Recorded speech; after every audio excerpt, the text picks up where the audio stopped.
Welcome to the Narrow Gate Ministry, an online ministry that aims to reach people for Christ through faithfully preaching and spreading the Word of God. Because narrow is the gate, and constricted is the road that leads to life, and there are few who find it.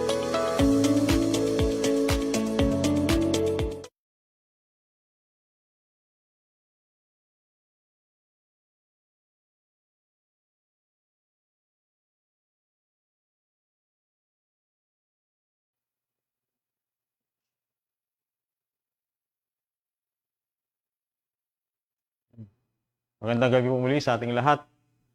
At welcome po sa aming live ngayon sa TNG. Pastor Romel, good evening po. Gabi. Ngayon po ay mayroon po tayong bagong episode na tatalakayin, Pastor. At ito po ay tungkol doon sa 7 mountains of prophecy ng New Apostolic Reformation. Pero bago po yan, tingnan po natin yung ilang mga videos po. Ano po? Okay, itong videos natin ay sa kay Wilbert Butchal pa rin. Opo. Ito yung School of Church Builders Mm. na di umano itong si Wilbert Butchal ay disciple ni Jonathan David na isang apostle sa Malaysia na adherent ng New Apostolic Reformation o NAR, for short. Atin ang tinatalakay for several episodes at at least meron na tayong 10 episodes. Ngayon ay pang-11. At i-feature natin, kasi ang tanong is, totoo ba talaga na itong School of Church Builders ay nag-a-adhere doon sa mga doktrina ng New Apostolic Reformation? At particularly, ating nireview yung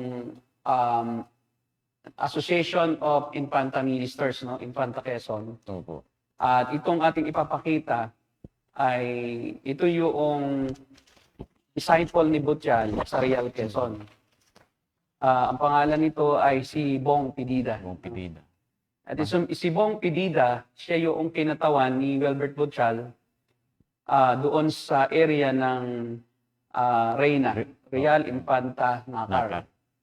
At itong si Bong Pidida, supposedly ay makakausap natin nung tayo invite doon sa Jesus the Light Ministry dahil di umano ito yung inassign ni Wilbert Butchal para daw po mag-meet o i-meeting yung pong mga members at saka elders at pastors ng Infanta Jesus the Light Ministry dahil aayusin daw di umano ang problema dahil nga ayaw noong ibang mga miyembro at ibang dating elder doon sa doktrina, natunugan nila na iba na ang doktrina ng kanilang mga pastor doon sa Jesus the Light. At ang nangyari ay 1 taon nang mahigit pala na humiwalay o mag-iisang taon na more or less na humiwalay yung mga kalahati halos ng mga miyembro noong church. At yun nga ang dahilan na kaya po tayo napunta roon ay dahil tayo po hiningan ng tulong para pakiusapan na makigamit man lang sila ng building tuwing hapon. At kaya pala ako in-invite, supposedly, ay yung gabing iyon, itong ating ipapakitang ito ang kanilang in-invite ng kabilang grupo para daw po kausapin naman yung grupo na humingi sa atin ng tulong. Dapat supposedly makakaharap natin ito pero for some reasons ay habang tayo nagmi-meeting ay hindi po siya dumating at sinabi na postpone na raw yung ating pagmi-meet doon sa lugar na yon. At ito po siya. So tingnan natin kung ano talaga ang doktrina nila. Maaaring ito ang dahilan kung bakit hindi dumating, kasi may mga weird na katuruan itong mga to at ang ating itong patatalakayin ay yung tinatawag nilang the 7 mountains of society. 7 biblical mandate na ito daw mountain of society and culture na ito ay kanila daw paghaharian.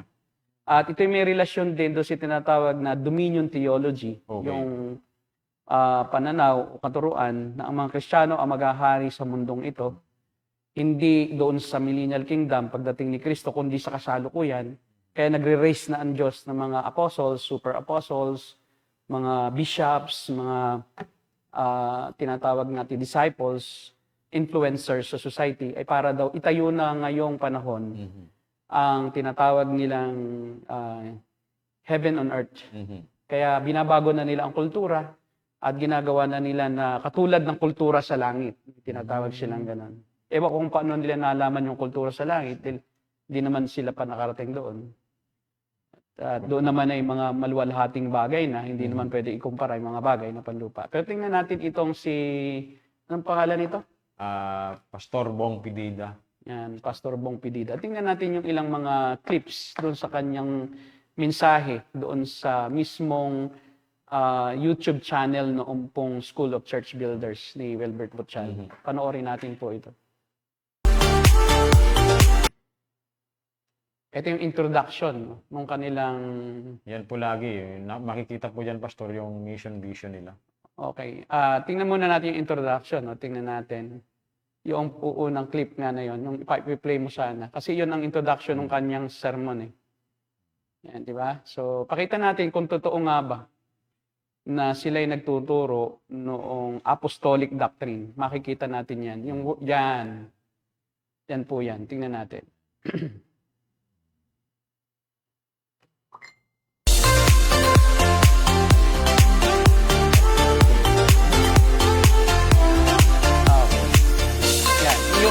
I-freeze mo yan. I-freeze mo. Basahin natin.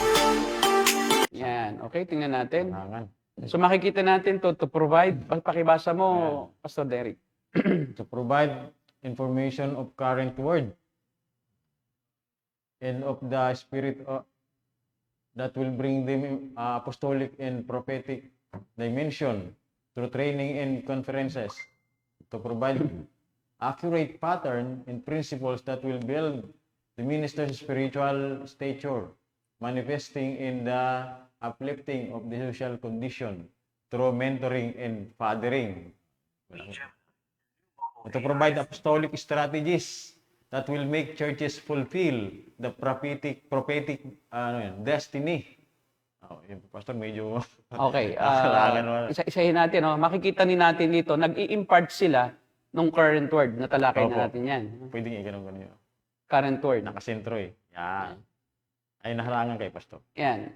At yung current word, tinalakay na natin, ito yung word of God Opo. sa apostol ngayon. Hindi ito yung biblical o ayon sa Bible, kundi ito yung mga vision o mga salita ng Diyos di umano na ibinigay sa isip noong apostol.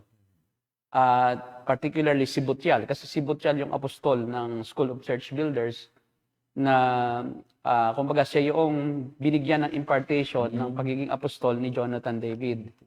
Na si Jonathan David, of course, nanggaling nga ang New Apostolic Reformation Doctrine kay Rick Wagner na isang adherent ng Pentecostal Charismatic beliefs, no?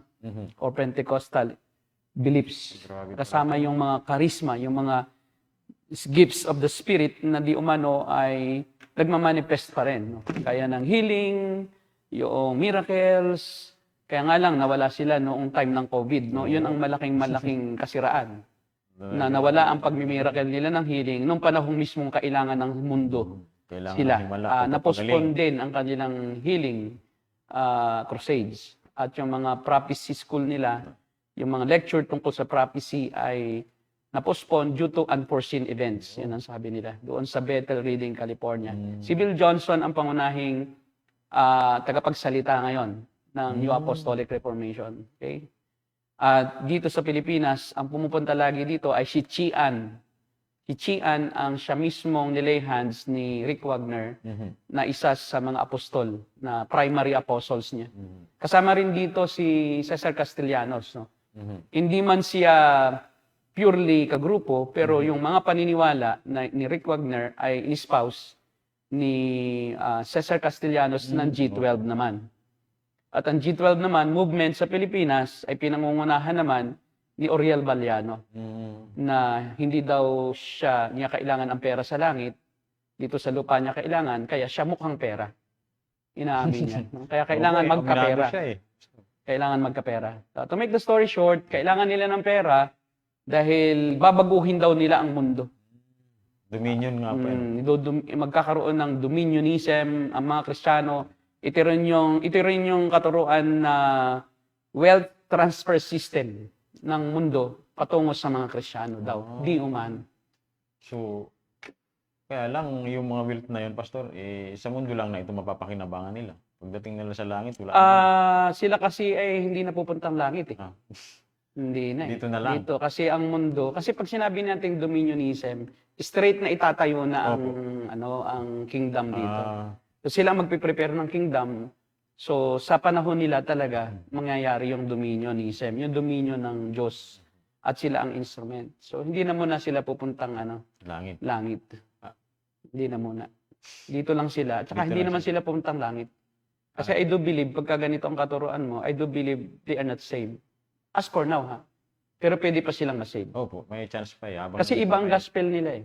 Ang gospel nila, ang grace is power. Mhm.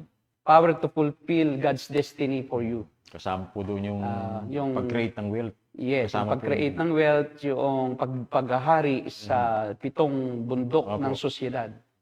At hanggat hindi nababago yung katuruan doong tungkol sa grace, na ang grace ay salvation yan eh, by grace. So salvation, all the benefits of the death of Christ to believers, yun yung grace, yung lahat ng nakamtan niya, na yun ay primarily about salvation, not dominion, not power, but salvation of the soul. Kung hindi yun ang paniniwala, makikita natin ibang paniniwala nila kay Christ. Okay po. Hindi si Christ religious deity. Hindi. Si Christ ay King of the Philippines. Mamaya titingnan natin yan. Kaya iba ang Christology nila, no? Ibang kanilang theology proper, yung paterology, iba ang God the Father, iba din ang kanilang Christology, iba din ang Holy Spirit. Ang Holy Spirit nila, nauutusan. Na kung kailan nila gustong ibigay, ini-impart iyon ni Butchal, kahit kanino man na gusto niyang ibigyan. Kaya ang Holy Spirit sa kanila, hindi Diyos eh. Kasi sumusunod lang sa tao. Genie o isang kapangyarihan na taglay nila dahil sila ang nagpapasunod eh. Hindi naman ang Diyos Ama, kundi sila. At yun ay pinakita na natin, reviewin po ninyo, no? From episodes 1 to 10, makikita niyo yung aming sinasabi at may ebidensya po kasi meron kaming mga videos mismo ni Wilbert Butchal na sinasabi yung aming pong kinikritik na yan. Okay, Pastor, ito kasi pong katuruan na ito ni Butchal, nakarating na rin po ito kahit even sa part namin at may mga pastor na rin na nagpapasalamat kay Butchal. Siguro dahil sila lack of knowledge at yung awareness nila at doon po sa lugar namin may nagtuturo din talaga ng kingdom theology. At ito po ay talagang very alarming po ito para sa mga mananampalataya. Ngayon po, Pastor, what is 7 mountains of prophecy sa inyo? Okay, tingnan natin yung po natin. sinasabi ni Bong Pidida, no? Sige po. Tungkol sa dominion theology. At may kinalaman iyan dun sa 7 mountains of society.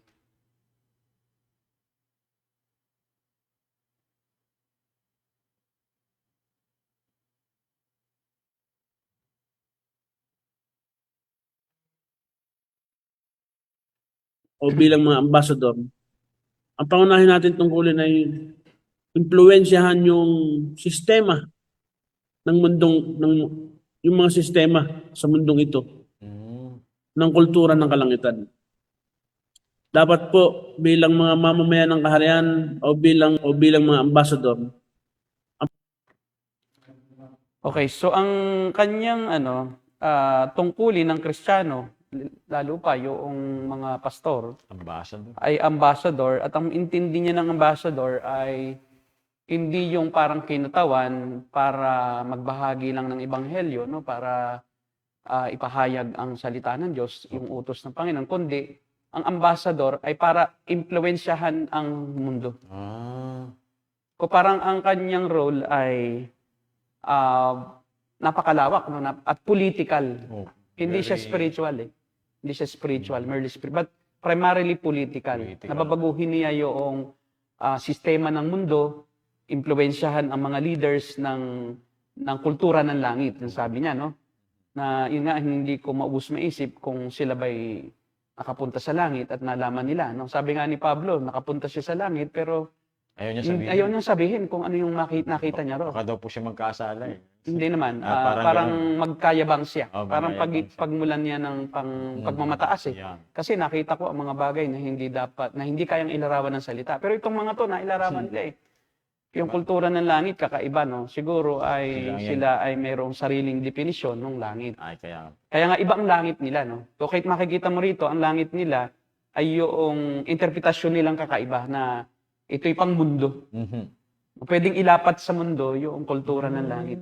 Kasi nga, babaguhin mo ang mundo eh. I-impluwensyahan mo sila at gagawin mong yung kultura ng mundo ay tulad sa kultura ng langit. So ang tanong is, paano nila nalaman yung kultura sa langit? Yun ba ay figurative o ito ba ay literal? Literal. Pero sa tingin ko, literal. Literal kasi ina-apply nila yung I-apply mo eh. Kasi di mo pwedeng i-apply ang figurative eh. So nililiteral nila at yun nga ang kanilang interpretasyon, yung mga Kristiyano ang maghahari no, sa mga society, doon sa mga aspeto ng society. Tingnan natin yung kanyang katuruan din tungkol dyan. Una, ano ang kanilang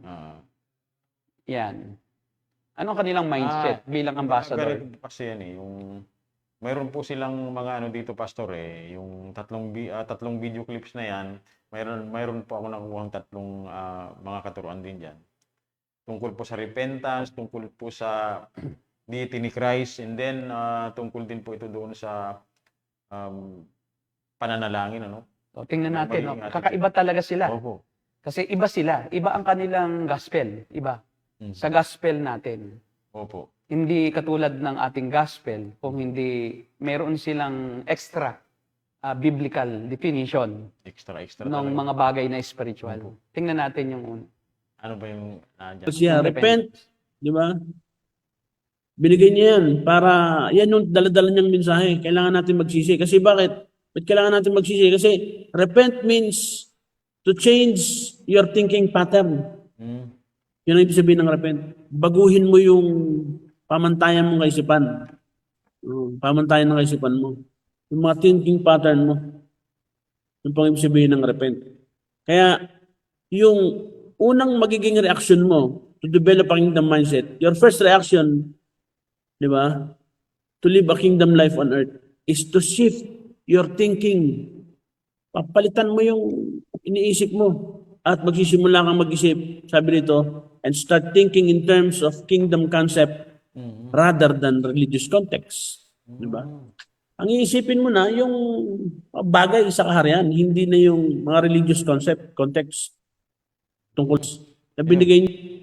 So, Pastor, ano po ba ang iba kasi yung kanyang definition ng repentance po eh? Ano po yung biblical na definition? Wala yung word na kingdom sa repentance eh. Kundi, ang repentance talaga, ang original word is metanoia. Totoo naman na ang ibig sabihin ng metanoia ay changing of mind. Ano po? O change your mind. Pero not changing your mind to change kingdom pattern or concepts. Kasi dinagdagan na naman nila eh. Di ba kagaya ng grace? Ang grace nila ay Power. tama rin, no? Ang grace nila is galing sa Diyos, pero power na nakadeposito sa apostol. Doon sa strategic man. Yun yung apostle, strategic man. Ito naman, yung repentance, tama rin, no? Na, Change ang sabi dyan, repent means to change your mind. Pero not to change your thinking pattern into something like you think about the kingdom. So, they are highlighting yung kingdom concept. Na yung kingdom, yun nga yung pagbabago ng mundong ito, politically. Na yung kingdom ni Jesus is hindi sa new heaven and new earth, kundi ngayon. Na at sila yung magpapatupad ng kingdom na yan. So kaya nga sila ay may power na baguhin itong sistema. In their dreams na. Sa pangarap lang nila. Kasi hindi mo nang kayang baguhin itong sistema ng mundo. Kahit sa panaginip man lang, yun ang kanilang ginagawa. Parang sana all. Ito ay tawag dito, guni-guni lang. Guni-guni. Dahil hindi mo kayang baguhin sa panahong ito.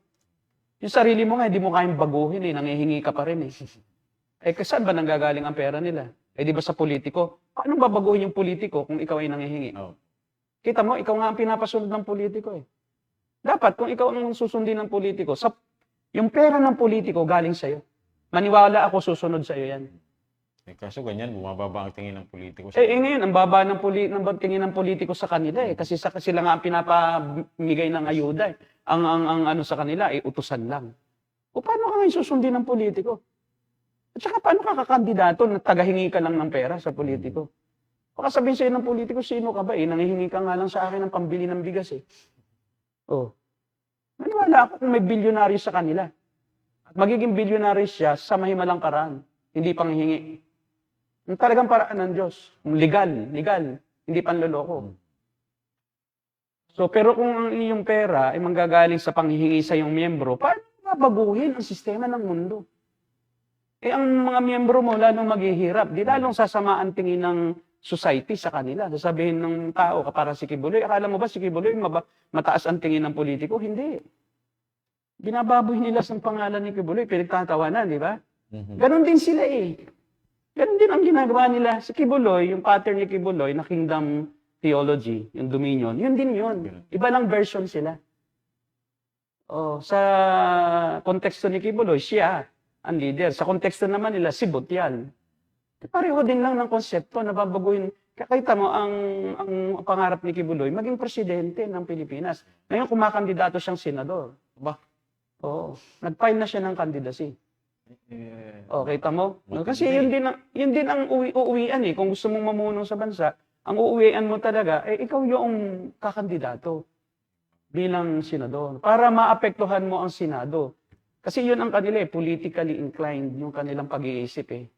Na gusto nilang baguhin. Eh, ang Panginoong Hesus nga, hindi binago ang sistema ng mundo eh. Nung panahon niya eh. Bagkus nagpakababa nga siya eh. Opo. At siya nga nagpasakop sa desisyon ni Pilato na siya'y pahintulutang ipako sa krus eh. Oh. At ang sabi niya, ang Diyos ang nagbigay sa kay Pilato ng kakayahan na siya ipapatay. O pagkatapos sila, ayaw nila na sila susunod sa mga tao at sa pinuno. Ang gusto nila, silang maging pinuno. Kaya nga rebelde rin itong mga to eh. Pero rebelde na traidor, manghihingi sa politiko, pagkatapos yung pala lalabanan nila. Yun. Magre-rebelde sila. Yan ang problema nila. No? Sila ay after sa power, after sa pera, after sa prestige, after sila doon sa influence. Kaya kita mo, ang ginagawa ng mga yan, nagpapayaman sa pera ng iba. Kasi patuto pa rin nila eh, yung kanilang minsan nagki-cryptocurrency, minsan nagmo-multi-level marketing, minsan nagbibenta ng online education, na napakamura lang, pero binibenta ni Balyano, 32,000 isang course, pero libre naman sa internet. So, pinipirahan nila ang tao para sila magkaroon ng influence, may pera sila.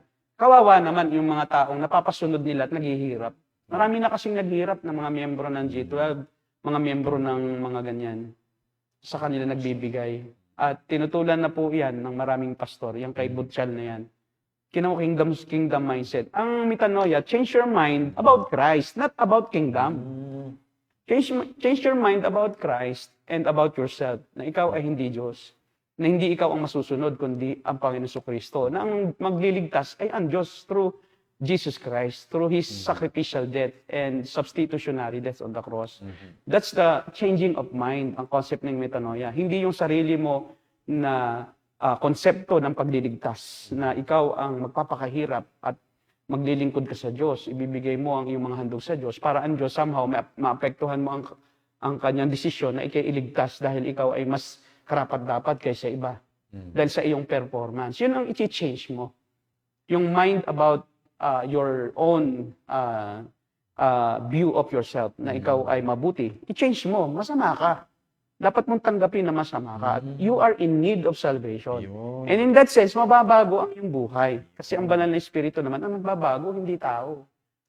So pag nag-change ang isip mo patungkol sa Diyos, na siya ang hari, siya ang Diyos, siya ang masusunod, hindi ikaw, siyempre, mababago ang iyong behavior. Susunod ka na sa Diyos eh. Itong mga ito, kakaiba eh. Yung mindset mo tungkol sa kaharian, ikaw ay magiging ambassador ka. So ikaw ang babago. Tinatawag ka ng Diyos para baguhin ang society. So kakaiba, kakaiba eh. Ibang gospel ito, hindi ito. Pulgas ito, full gospel. Pulgas. Hindi full. Tama po, yung pulgas Pulgas. na ano sa aso yun. Oo, eh. tama. Hindi umaalis yun dun. Pulgas. Laging gusto nakasakay Oo. sa iba eh. May power siya pag nakasakay siya sa aso o sa kalabaw. Pulgas siya ng kalabaw. Umaalis siya dun Ang sa tingin niya aso. sa sarili, sino ka? Sino ka sa society? Sino ka ba? Ano ka bang power mo? May pera ka ba? Mm. Tapos hihingi ka ng pera sa iba. Tapos sabi mo, ako mag-change sa society? In your dreams, nananaginip ka.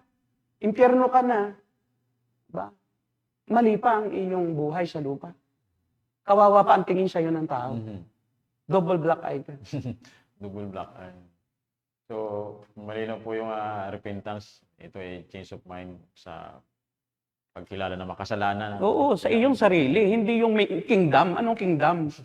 Parang babaguhin mo ang sarili mo na dating ang tingin mo sa sarili mo baba, magkukunyari kang ikaw na ang hari. Mhm. Maraming Kristiyano ganyan eh. Ang tingin sa sarili nung siya maging Kristiyano, mas mataas pa sa presidente. Ayaw makinig sa kahit kanino. Opo. Pag nag-violation, nakagkaroon ng violation, ba't mo kuhulihin? Kristiyano ako. Ang mundo amin. Ay, sumunod sa batas trapiko, kaya ka buhulihin. Parang, Ayaw na sumunod sa society. parang yung kilala ko pong pastor na nahuli ng pulis, walang lisensya. May violation siya. Yung lisensya niyo po, ba't wala kayong lisensya dala? Kingdom ko ito. Pastor ako. Ay, pastor ka pa naman eh. Di ba? Pala, Kakahiya lalo. lalo napahiya siya. Kasi nga ginagamit yung pagiging pastor para sapawan yung authority sa mundo. Kaya, Ibang authority ng pastor, spiritual tayo. Ibang authority ng mga government leaders, political sila. At yung authority nila galing din sa Diyos. Susunod ka, Romans 13, sa Diyos. Through government leaders. Ngayon, kung ang kanilang pinipigilan na ay yung pagbabible study, pagbabahagi ng ebanghelyo, street preaching, susuway ka na. Pero kung ang kanilang pinapatupad ay mga batas na sibil para sa proteksyon ng mamamayan, gaya ng pagwawalis ng iyong harapan, dahil tapat mo, linis mo, mga ordinansa, sumunod ka. Hindi ka citizen hindi ikaw ang hari sa mundong ito. Sabi mo, ako meron isang ganyan na, yan nga, mga hyper eschatological, sila daw ang hari na, ganyan nga, dominion theology. So nag-apply, pupuntang Hawaii. Ngayon, nagsabi sa akin, estudyante ko, ang sabi daw sa kanila ng employer is, sila daw ay magtatrabaho sa kantin. Tapos, ano ang inyong passport? Ang passport nila ay tourist. Tourist lang, visa nila is tourist, pero magtatrabaho. Sabi ko, di ba lulukuhin ninyo ang tao, ang gobyerno?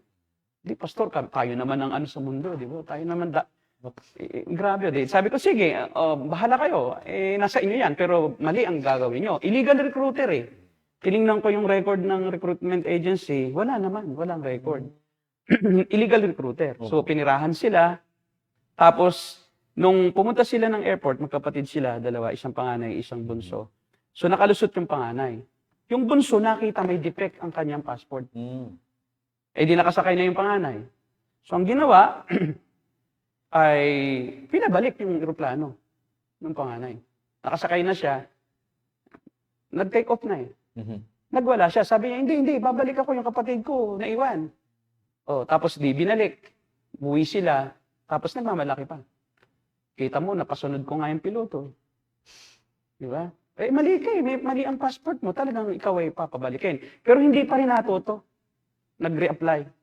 Tapos nakaalis. To make the story short, nandoon na sila. Nagte-text sa akin, Pastor, hindi po kami kantin nagtatrabaho. Nagtatrabaho kami sa tubuhan. Ngayon, nagkukumna rin na yung kapatid ko na may sakit. Okay, ito mo? Ayaw kasing sumunod kasi sila daw ang hari sa mundo. Sila daw ang masusunod. Nagmamalaki pa, nakita mo, nautusan ko nga yung piloto eh. Di ba nakakahiya ka, hindi ka nakakapagmalaki? Kasi illegal recruitment ka eh. Kristiyano ka na nga, pumapatol ka sa mga ganon. So hindi ka sumusunod sa mga rules and regulations ng gobyerno. Dahil sa kaisipan na mas mataas kami sa mga namumuno sa mundo. Para itong sila, sila Origen, na sabi niya, ang mga pastor ay araw. Ang mga pinuno ng gobyerno, buwan. Yun ang unang interpretation nila. Nila Origen. Sino po ang mga stars? Ang mga stars, fallen angels. Yun. Kita mo, yun ang kanyang interpretation. Diba? Para, kasi masyadong lumalaki ang tingin sa sarili na hindi naman dapat dahil iba naman ang mundo natin eh. Opo. Ang mundo natin tayo taga-langit, di taga-lupa. Huwag mong dalhin yung ugali sa langit. Hindi mo pa nga naranasan eh kung anong langit. Tapos dadalhin mo sa lupa. Alam mo, uhaw lang ito sa kapangyarihan. Uhaw lang ito sa kayamanan. Uhaw lang ito sa kasikatan. Opo, Pastor. Yung mga pastor na matataas ang pangarap, na ginagamit ang relihiyon para matupad ang pangarap. Na-trigger nung katuruan na, uy, ganda nitong katuruan na to. Oh, Kaya- bakit naging ganun ang katuruan? Kasi hindi totoong Kristiyano. Kasi kung totoong Kristiyano ka, ang hirap baguhin ng kahulugan ng pagsisisi. Ang hirap baguhin ng katuruan ng biyaya. Ang hirap baguhin. Kasi ito'y pagyurak sa Ebanghelyo, sa katuruan ng Panginoong Jesucristo. Iniiba mo at ginagamit mong pansariling, sa iyong pansariling kapakinabangan. Ano pa? Tingnan natin pa yung turo. No? Ay, may isa pa pong video dyan.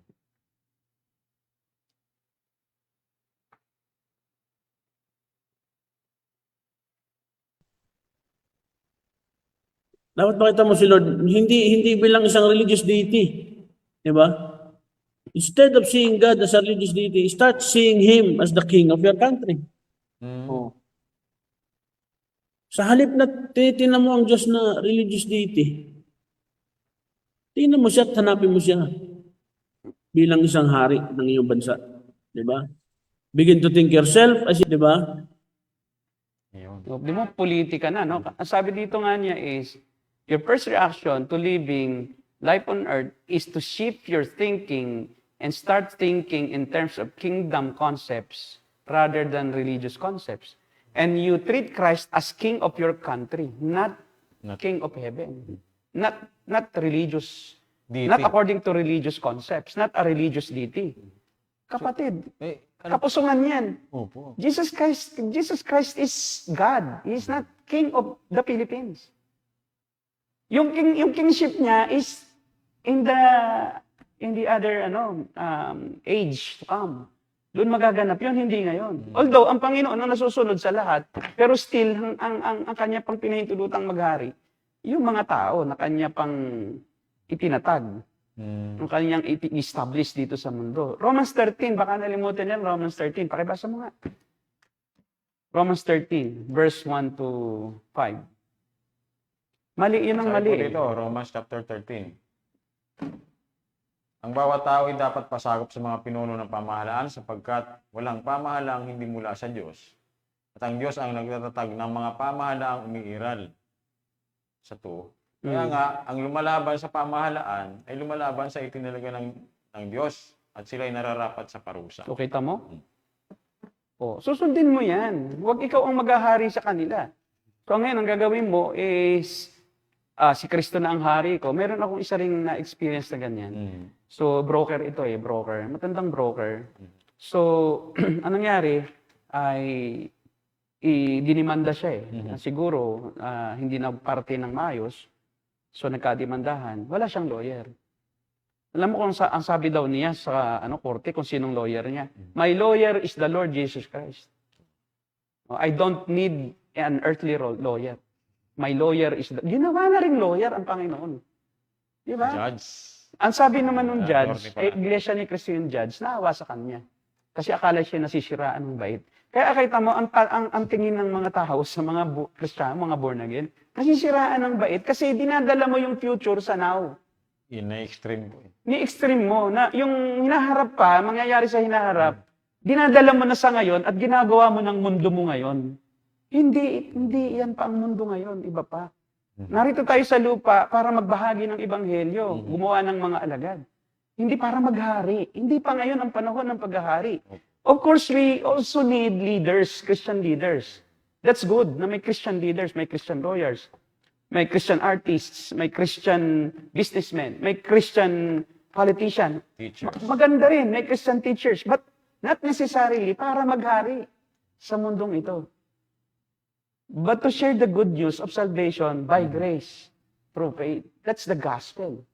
And then when we die, we will go with those who are also Christians in heaven, and later on, in the new heaven and new earth.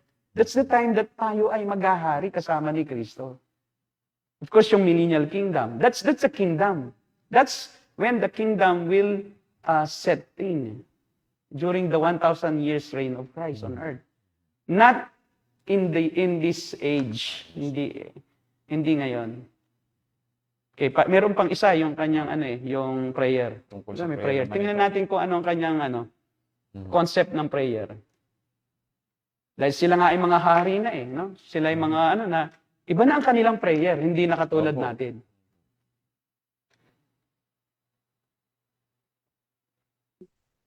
Sa kingdom, ang tawag po dito ay petition. Ang mangyayari yung prayer mo ay parang hindi paghingi, kundi nagdidemand ka ng karapatan mo. Dahil karapatan mong Ay, tigil mo muna hingin yan, yung bagay Tingnan na mo. yun. Ang prayer daw, hindi paghingi Hindi ka daw dapat humihingi sa Diyos pag nagpe-pray. Magde-demand ka. Kasi Kasi kingdom na tayo citizen, anak na. Di ba? Anak ka na ng Diyos, ikaw ay ambassador na. Grabe, no? Kahit sa politika, hindi ka pwedeng mag-demand kay Marcos Oo. Kahit sa political realm, sa arena na yan, Mhm. o sa na yan ng society, hindi ka pwedeng mag-demand kahit sinong pinuno ito, mas sinigitan pa niya Ang Diyos ang dinidemand niya Oo. Di ba? Hindi niya lang dinidemand yung mga tao sa mga ahensya ng gobyerno pagka nga pupunta ka sa business permit section, nagmamakaawa ka nga Mhm. Kasi nasa kanila ang bola Demanding. Oo, para hindi ka tagain ng tagain, pabalikin ng pabalikin, sir. Baka naman po pwede na kaming mag-start kasi yung pong aming puhunan, kakaunti lang, inauubos na sa kapupunta namin dito. Mhm. Pirma nyo na lang ang kulang. Ano pa bang kulang? Aba, ito, gusto na. Subukan mo kaya, pumunta ka kay Bongbong at sabihin mo, gawin mong 20 ang bigas. Sinabi mo, ngayon din, gawin mong 20 ang 20 pesos. Lukuhan na to Mhm. Ewan ko lang, kung pag di ka pinalayas dyan na pudpidida ka, baka babalik ka ng real, lulugo-lugo ka At sobrang kahihiyan ang mararanasan mo Alam mo, dyan ka lang matapang hindi ka makaharap sa meeting. Ako lang ang makakaharap mo kung makaharap mo pa yung senador. Tapos ganyan ang ugali mo, magde-demand ka pala. Kung ang Diyos nga, kaya mong i-demand dapat kaya mo akong i-demand. Oh. Parang spoiled brat siya. Napakatapang mo sa Diyos Namamumusong ka, tingnan mo. Matindi ito, dito ako nagalit Kasi pinagsasasabi nitong taong to On behalf of God Di ba? Tingnan mo. Oh. Mga grabe. Sobrang tapang Karapatan mong tanggapin yung bagay na yun because you are a citizens of the kingdom.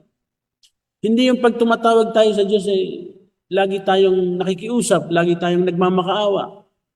Yan po yung ginagawa ng mga religious people. Mm. Diba? They are begging for God. Kita mo, To help them. patigilin mo. Di ba ikaw ay religious din? Ano bang ibig sabihin mo ng salitang religion? Religion is faith. Opo. It is a system of belief system. Mhm. It is, nauutal na pati ako niya. Ito ay kapahayagan ng iyong belief system, kapahayagan or statement of faith. If you have statement of faith and if you have a group, Religion pa. may religion ka, wag mo namang sabing di ka reliyon. Oh. Inagay ka sa religion mo Yan ang problema kasi ang iba, yung religion na salita, religarian kasi sa Latin, to bind again, or to bring back to God, or to bind. Di ba? Lahat ng samahan. Lahat ng samahan na mayroong kinalaman sa system of belief. Oh, believe. Religion, wag mong sabing hindi ka religion. Ano ba naman? Ano ba naman tayo naglulukuhan ka niloloko mo kami. Sabihin mo, hindi ka religion Religious people kami, kayo hindi. Huwag kang magturo tungkol sa religion mo. Mabuti naman po, Pastor, at tayo religious people. Ay, sila hindi. Oo. Political people na ito Political. Tingnan mo, ituloy mo. Dito ako nag-init ang kanina Diba? To heal them, to provide them, to bless them, to protect them, to cover them. They are begging for God. But if you are part of the kingdom, hindi mo yun ipinapakiusap. Hindi ka nagmamakaawa. Hindi, paglalapit ka daw sa Diyos, hindi ka na makikiusap, hindi ka na magmamakaawa. I-demand mo daw ang Diyos. Spoiled brat, Pastor. Oh, bigyan mo ako ngayon din. Ay, pag ganyan ang anak ko, sisipain ko Di ba? Kung ang anak ko ganyan, sinabi kong huwag, tapos ako didemand mo. Sinabi kong saka na lang muna dahil hindi pa ako ready, tapos ako didemand mo. Tapos mas marunong ka pa sa akin. O, wala kang allowance. Grabe to. Alisin ko muna, kunin ko muna lahat ng gadget mo. Natututo ka na sa kalokohan sa mga gadget na yan eh. Biro mo, i-demand mo na ngayon ang Diyos. Tayo nagtuturo na tayo walang halaga sa Diyos. Tayo binigyan lang ng kahabagan, tapos ngayon magde-demand ka na. Sino ka? Anak na eh. Anak na daw eh. Anak ka ba talaga na? Hindi yan anak eh. Kaya nga siya nagde-demand eh. Kasi Grabe to. politika eh, ang kanyang iniisip eh, sa Diyos. Biro mo, sa ating prayer, yung mga religious people daw kasi, humihingi pa, nagmamakaawa pa sa Diyos. Dapat lang. Kasi sino ka para magtakda ng kalooban ng Diyos? Hindi mo nga kayang paputiin ang buhok mo. Hindi mo kayang paitimin ang puti mong buhok eh. Mhm. Yung kulubot sa mukha mo, hindi mo nga kayang ituwid yan eh. Pag tumanda ka na, pagkatapos, kaya mong utusan ang Diyos, sarili mo nga, hindi mo nga kayang ituwid. Mhm. Tapos ang Diyos itutuwid mo kasi hindi, dapat ibigay mo sa akin. Mhm. I-demand ko. Ako, anak mo na eh. Dapat gawin mo.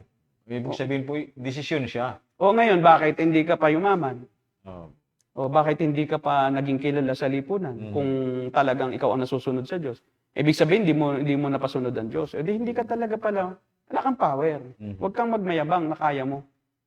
Kasi ito nga ang kanilang katuruan eh. Tingnan natin yung meaning ng Seven Mountain Mandate. Yung sabihin, Diyan nakaugat o nakaangkla yung kanilang katuruan ng kingdom theology or dominionism. Na sila kaya naging apostol, ay sila yung aabot dyan sa iko-conquer nila yung 7 bundok ng society. hindi. O ano ba ang sabi diyan sa 7 mandate na yan? Sa ano na yan? Tingnan po natin. Saan ba galing ang katuruan na yan? Biblical ba yan?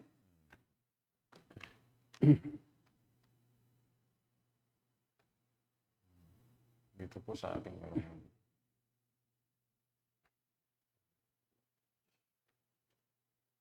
What is the seven mountain? Pakibasa mo nga kung ano yan. What is the seven mountain mandate in it is biblical? Biblical po ba yung mountain mandate? The seven mountain o yung 7M na tinatawag nila or the seven mountain prophecies is a strategy for evangelizing the modern world in enlarging Christ's kingdom. It has especially gained a following in charismatic and Pentecostal churches. Those who follow the seven mountain mandate believe that the best way for the church to be effective is to bring change in the 7 major spheres of influence in society. Ano po yung ano yun? Here are the 7 mountains to be transformed according to the 7 mountains mandate. First, education, religion. Number 2, and then yung ikatlo ay family. 4, business. 5, government or military. And 6, arts and entertainment. 7, yung media. So, these 7 sectors of society are taught to mold the way everyone thinks and behaves. So, to tackle societal change, these 7 mountains must be transformed. The mountains are also referred to as pillars, shapers, molders, and spheres. Those who follow the 7 mountains mandate speaks of occupying the mountains, invading the culture, and transforming or taking back society. Yan. So actually, ang ginagamit nilang Grabe. support from the scriptures para dyan sa kanilang katuruan na yan ay yung Isaiah mo. Deuteronomy Opo. 7:1, no? Pakibasa mo yung Deuteronomy kung tama ba yung kanilang interpretation. Deuteronomy 7:1. Ito yung Bible. Deuteronomy. Kahit sa Tagalog, basahin mo. Ito yung malimit na binabanggit ng mga charismatic at Pentecostal. By the way, ang nag-coin ng word na yan ay si Lance Wallnau. At ito ang kanyang ginagamit, Deuteronomy 7:1. Sabi po dito, pagdating ninyo sa lupaing ibibigay sa inyo ni Yahweh, at kapag nasakop na ninyo ang 7 bansang nauna sa inyo roon, Hiteo, Kirgiseo, Amorio, Cananeo, Pereseo, Hibita, at Ibuseo, mga bansang mas malakas at mas makapangyarihan kaysa inyo. Yun, kita mo, ang layo eh. Hindi naman 7 mountain yan eh. 7 nations. At At saka yan ay word ng Diyos para sa mga Israelita na kagagaling sa Ehipto. So itatayo pa lang niya yung Israel or Kingdom of Israel. At literal na ang kaharian ng Israel ay sasakupin niya yung mga bansang yan na naroon sa loob ng Kanaan. Kasi hindi naman ibig sabihin, ipinangako sa kanila ng Diyos yan, on a silver platter nila makukuha yan. So didigmain nila yan. So kung gawin nilang gustong gawing practical, digmaan na. Di ba?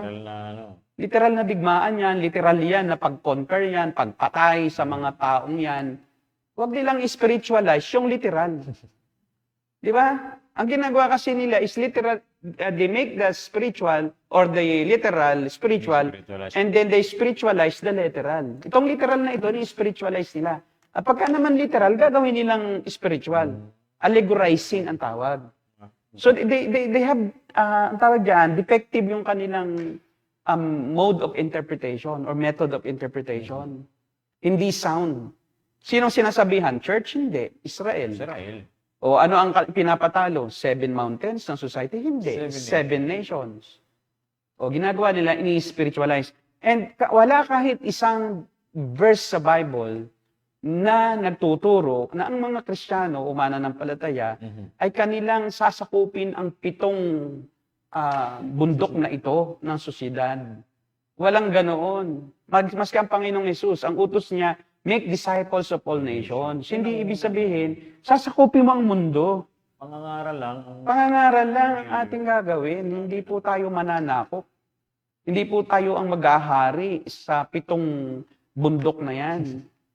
Kung bundok nga ba yan? Kasi ina-allegorize nila yung literal eh. Ni-spiritualize eh. Ano pa ang ginagamit nila? Abrahamic covenant po yan. Ikatuparan ng pangako ng Diyos kay Abraham ng iyong bansa, ang iyong lahi, ang maghahari. No? Sahin ko pa po. O, sige, pakibasa mo. Last Walno, coined the term 7 mountains mandate and is one of the prominent teacher. Walno adopts the missionary mandate of Jesus to his disciple to go and make disciples. Ginamit din po nila yung make disciples of all nation into a mandate to effect social transformation. He reasons that since churches already have a presence in every nation in the world, we need to now concentrate in influencing the system. Yung mountains po yung tinutukoy. Within this nation, the problem, according to Walno, is that Christians are not currently influencing society outside the church. Christians have left the mountains susceptible to the gates of hell, which are spiritual portals over the kings. So, influence shapers. Yan. Kaya may portal sila eh. May portal eh. Kailangan gibain mo yung portal na yon. O, kasi yun ang nakaka-influence daw sa mga king. Once na yung demonic influence na yon sa isang syudad, mag-apos mo na siya. Kaya may tinatawag silang, yung bandage breaker eh. Yung disarming, no? The spiritual forces. Yan, yung spiritual battle yan. So, kaya ang problema nila is, puro sila spiritualizing, no? Kung ang Diyos nga ang hari na ngayon eh, hindi mo na kailangan papaghariin pa ang Diyos eh. Hindi mo kailangan ikaw ang maghari eh. Kasi ang Diyos kayang magtatag ng kung sinong gusto niyang mangyari. At ang Diyos din ang nasusunod kahit kay Marcos, kahit kay Hitler, o noong punang panahon na pinagpapatay ang mga Hudyo, talagang yun ang plano ng Diyos eh. So kahit ngayon sa North Korea, si Kim Jong-un, huwag mo sabihin ang Diyos ay talunan. At ang Diyos ay hindi ngayon naghahari. Hindi, ang Diyos ang naghahari sa mundo hanggang ngayon. At pansamantala, kanya munang pinatitikim, no, ang mga makamundong hari ng kapangyarihan. Dahil isang araw, ay patitikimin niya sila ng kapangyarihan niya.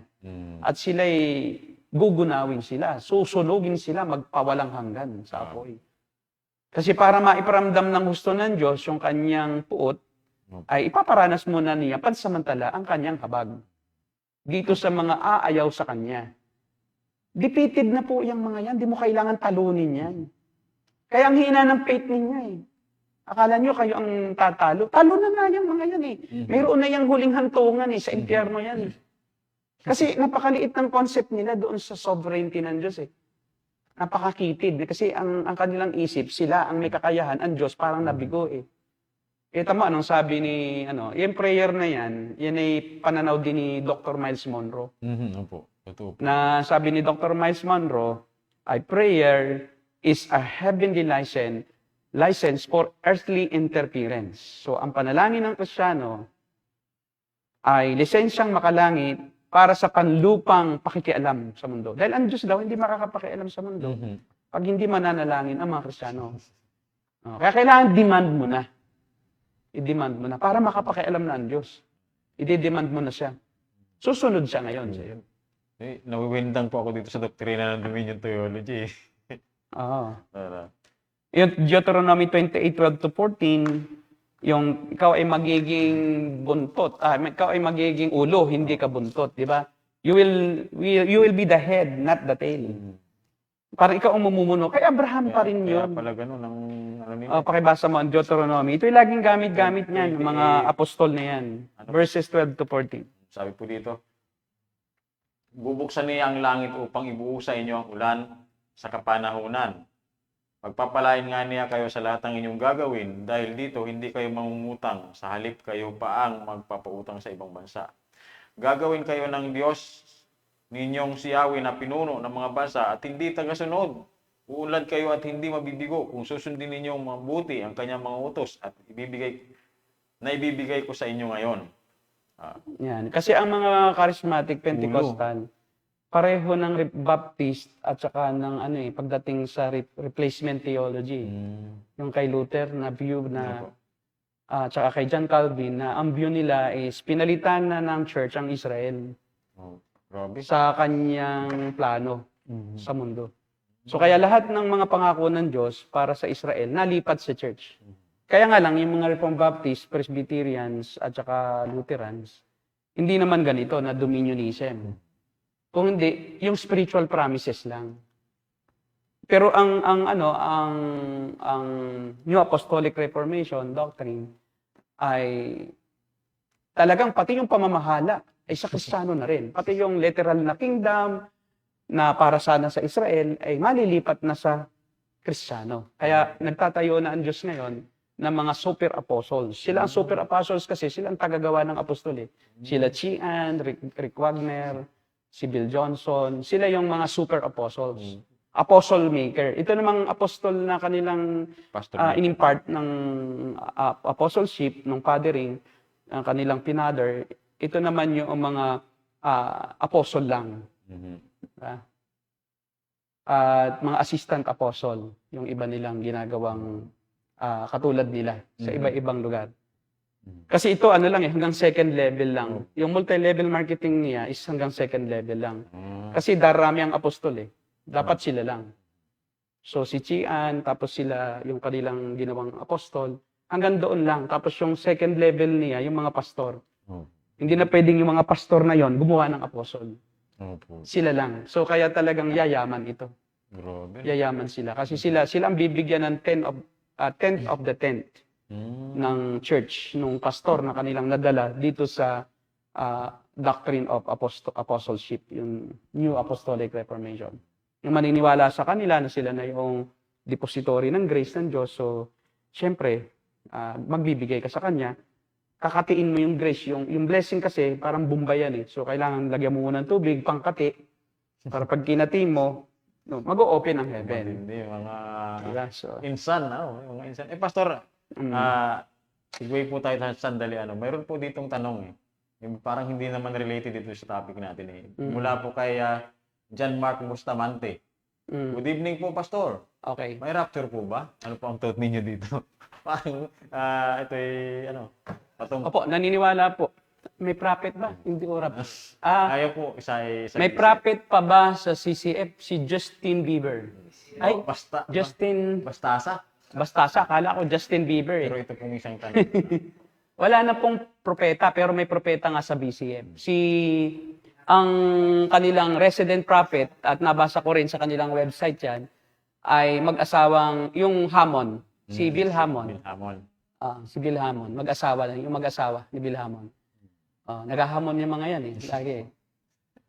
So wala na pong prophet sa modern times, pero may prophet sa BCF. Pero sa Bible, wala na. Ibig sabihin, After ng Revelation chapter 22. Opo. Okay, ano ibig sabihin? Wala po na ano. Ito po, Pastor, ano daw po ang thought ninyo sa... Yes, may rapture. Maliwanag naman sa Matthew 24, may dalawang taong gumigiling eh. Diba? Mawawala yung isa, may iwan yung isa. May gumagawa sa Klaro bukid, mawawala yung isa. Hindi mo pwedeng interpret iyon as spiritualize mo. Di ba, ang ginagawa kasi naman ng Reformed na Baptist at saka ng iba pa na millennialism, yun daw ay spiritualize. Spiritual lang yan, ang meaning. Nagre-react po yung mga Wala po kaibigan natin. talaga pong ako po yung naniniwala sa Biblia, hindi po sa ano lang. Ako po kasi is mas ano sa akin yung MacArthurian, mas MacArthurian ako eh. If the Bible is silent, let's be silent. If the Bible is speaking about it, then we speak about it. Huwag mong spiritualize yung literal at huwag mong illiteral yung spiritual. Dahil talaga namang may literal eh. Sa Thessalonians, ang sabi doon, 'di ba? Aagawin at sasalubungin sa himpapawid. O huwag mong gawing spiritual yun. Ano yung himpapawid doon? Literal na eh. Gagawin mo bang yung himpapawid doon spiritual lang yan. Tapos yung kingdom on earth, yun daw ay epoch. Long period of time. Yun daw 1,000 years. Yun daw ay epoch according to amillennialists. O kaya nga si Luther, sinuportahan niya si Hitler. At pati ang Roman Catholic, suportado si Hitler sa sa Israel. Sa pagpatay sa mga Israelita. Kasi ang amillennialism, nagdadrive ito to lose your support to Israel. Because Israel is no longer the nation of God. Sa programa ng Diyos, sa mundo, sa kasaysayan, ang Israel, wala nang plano ang Diyos sa kanya. Kaya ang tawag dyan, replacement theology. Laging magkakonect yung amillennialism and replacement theology. Because God has replaced, because the church has replaced Israel in God's program. Opo. Nawala na. Hindi eh. Sabi ng alam niyo yung talakayin natin minsan yan. Ano bang hulakay ng Diyos ni Samuel kay David? Mula sa lahi ni David, lalabas ang hari na ang kanyang paghahari ay magpawalang hanggan. At uupo siya sa trono ni David. Literal na trono. Kasi si David ang hari. Yung lalabas na yan mula kay David ay mag-ahari din. Hindi lang sa langit, kundi sa lupa. At ang kaharian ni Abraham ang mag-ahari sa buong mundo through the Lord Jesus Christ. During the millennial kingdom. At doon magaganap yung worldwide evangelism. Na lahat na ng lahi, bansa, wika, lahat ng ethnic groups, lahat ng lipi ay mapapangaralan. Hindi magaganap yan kung walang 1,000 years of reign of Jesus Christ on earth. Kahit anong gawin mo. Hanggat hindi talaga tayo naghari sa mundo, sa lupa, kasabay ng mga hindi mananampalataya. During the millennial kingdom, hindi mo mapapangaralan ang lahat ng tribu at lahi. Hindi. Kahit yung mga Sentinelist tribe, di ba yung pumunta roon yung missionary na dyan ang pangalan, pinatay. Hindi pa nakarin yung Ebanghelyo. At marami pang mga lihim na tribes dyan lalo dyan sa pinakapusod ng kagubatan ng Amazon Forest. Marami pa din dyang tribo na hanggang ngayon uncivilized. Kailan darating yung pangangaral? At saka mga Muslim, kaya mo bang mangaral doon ngayon? Raratating ka doon. Pumunta ka sa Iran, sa Iraq, sa Pakistan. Syria. Subukan mong mag-evangelize ngayon doon.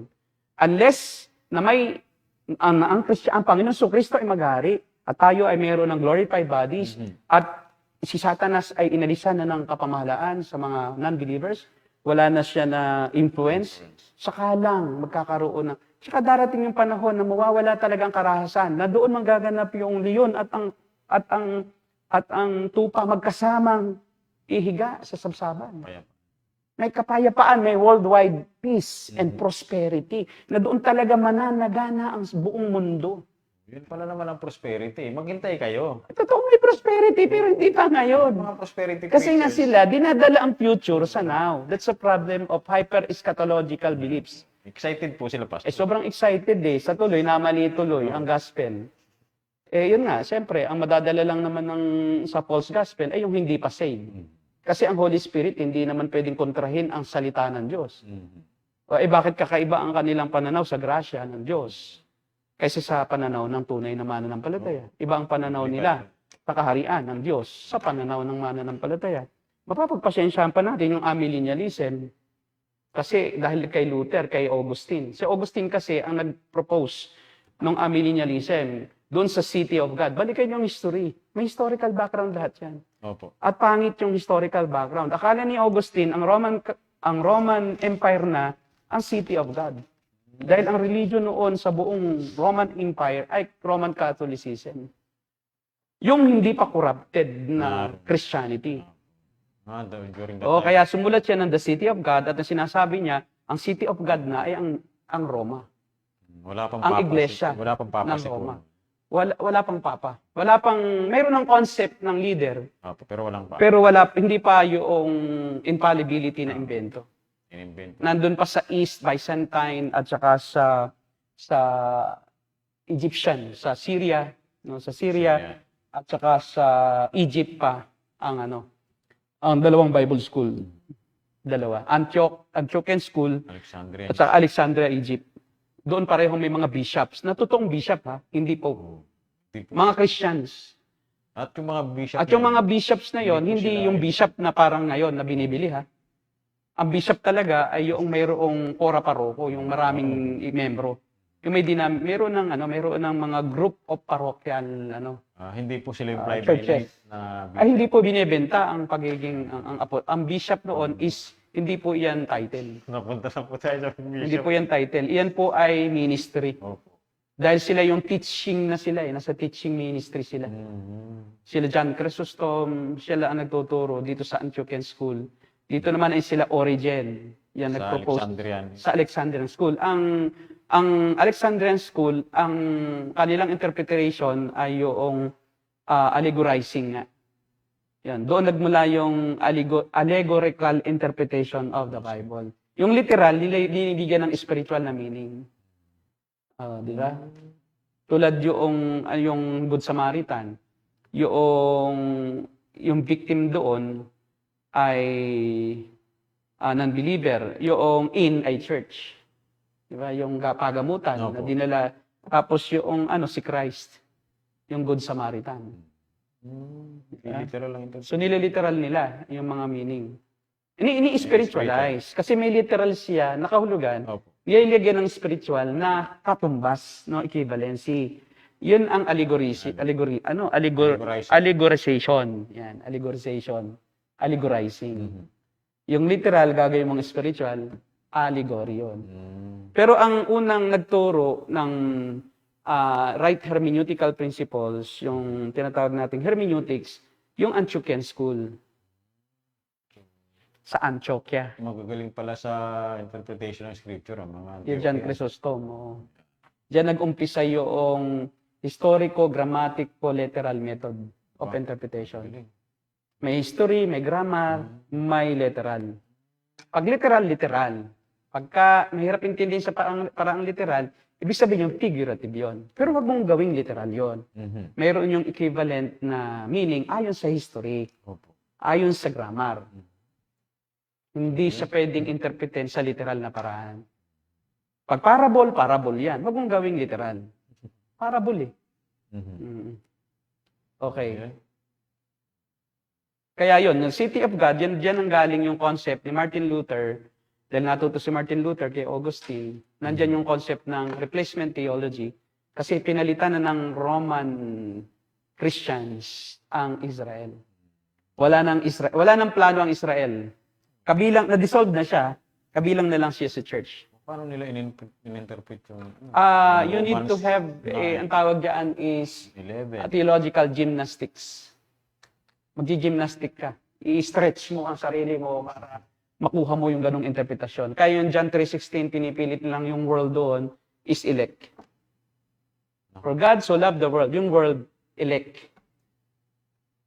That He gave His only begotten Son. Magalit po yung mga kaibigan natin at Sorry. Yun talaga ang interpretation ninyo doon. Ang interpretation ko doon, cosmon. Lahat ng tao.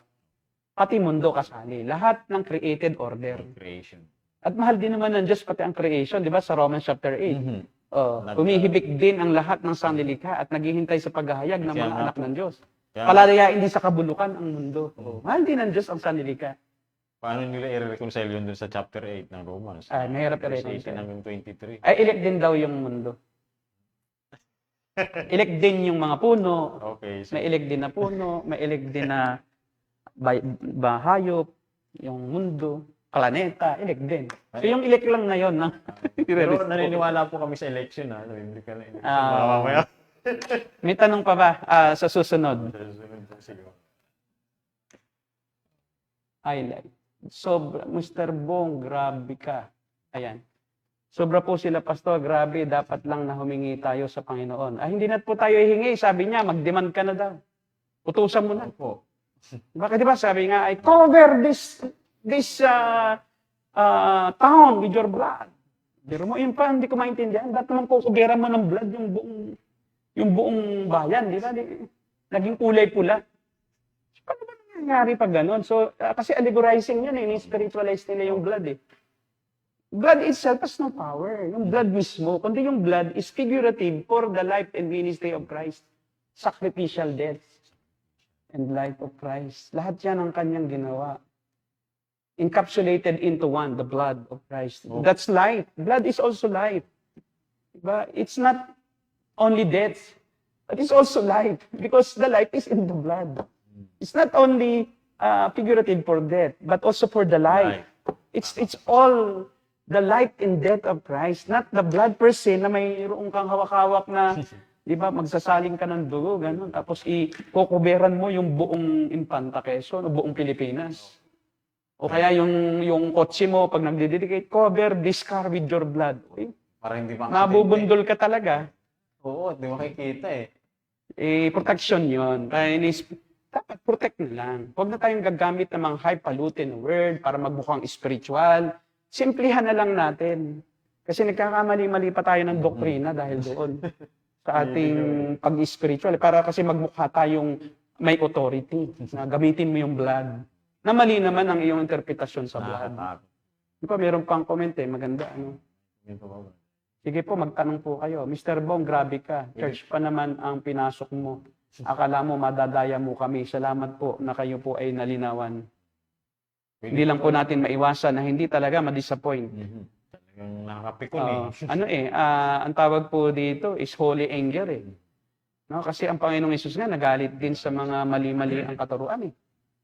Sasabihin ninyo na kurban yung sa mga Pariseo na porque ayaw nyo lang magbigay sa mahihirap, pagka may humingi sa inyo ng tulong, sasabihin niyo itong bagay na ito na yung hinihingi ay kurban. Anong kurban? Inihandog ko na sa Diyos ito eh. Hindi mo na ito pwedeng hingin.